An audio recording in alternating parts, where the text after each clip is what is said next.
I think we can cut down production to, let's say, 20%. Instead of 25%, it will be 80%. You think Europe or Japan or the United States can survive with this?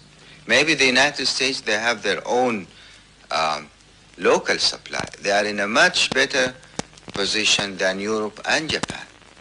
But I don't know to what extent Europe and Japan will get together and join the Americans in any kind of measures, because your whole economy will definitely collapse all of a sudden.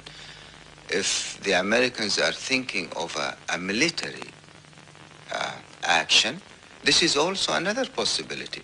But then this is a suicide. What happens if the U.S. resorts to force and occupies the oil fields in Saudi Arabia? There are some sensitive areas in the oil fields in Saudi Arabia which will be immediately blown up. By yourself? By your people? Of course. And then what will happen is Europe has to live, and Japan, of course, has to live without oil from Saudi Arabia for so many years, because it takes years to repair that. It's not an overnight business. It's not a month or two. Now you can imagine what kind of gambling this could be. But could you cut your production down to 80% and still survive economically? Yes, sir. You know what will happen then?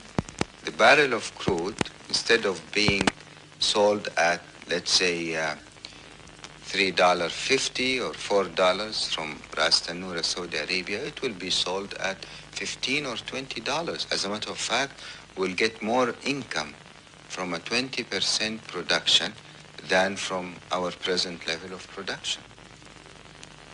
Law of supply and demand.